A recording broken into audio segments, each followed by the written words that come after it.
fellow resident. My name is Dr. Tej Nikuchwar Patel. I am second year general surgery resident from Games Puch. So today we are talking about the CT scan abdomen. CT scan abdomen are done in two ways. One is the CT scan abdomen plane and another is the CECT abdomen plane, is contrast and then CT scan abdomen. CT scan abdomen plane in which we are not using any kind of contrast. So it is used to detect the stone, calcification and hemorrhage. And another is on another side, the CECT abdomen, in which we are using the contrast agent.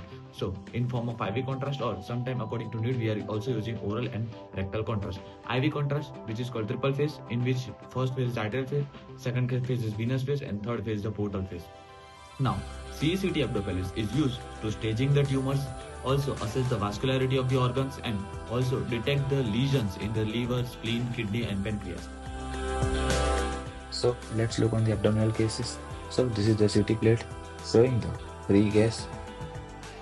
In X-ray erect abdomen, we can see the free gas under the right dome of diaphragm.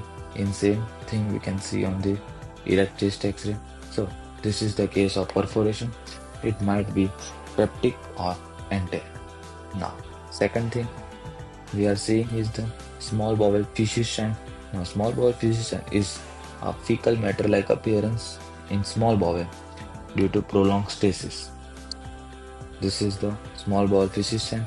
This is the string of beads due to air which is trapped in the valvi coniventis. So this is called string of beads. Now, this third thing we can see, this is the dilated bowel and this is the narrow down bowel. Now, so this is the transit point. This is the typical case of small bowel obstruction, in which we can see these three signs: fecal small bowel fissure sign, second thing air string of bead sign, and third thing is the transit point. Now, the next thing we are looking at is the dilated small bowel loop, gas in the biliary tree, and there is a gallstone which is obstructing the terminal ileum. This is called Rigler's triad, and Rigler's triad, this is a case of gallstone ileus. Now, next thing we are seeing is the dilated appendix with periappendicular fluid collection or inflammatory changes. This is the case of acute appendicitis.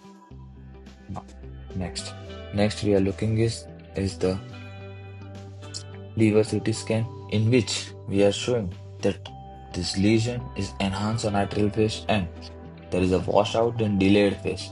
So this is the case of hepatocellular carcinoma.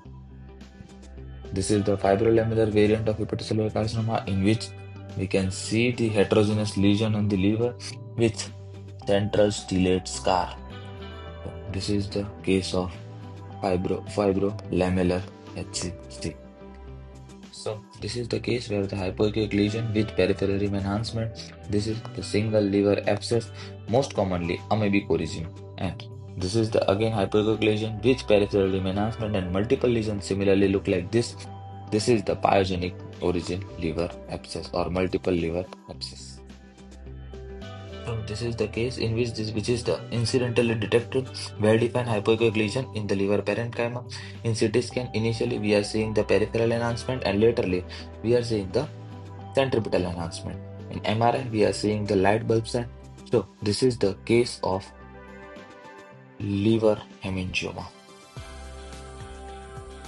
The next thing we are seeing is the calculus with GB slush with gallbladder wall edema. Also, we are seeing the gallbladder with peripheral fluid and fat standing. This is called calculus cholecystitis.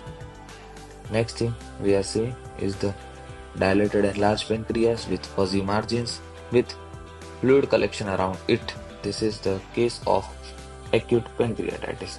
Next thing we are looking at is the 4 to 6 weeks after the pancreatitis episode. Fluid-filled cyst in the central abdomen. This is the case of pseudocyst of pancreas. This is the calcified shadow in the X-ray of abdomen.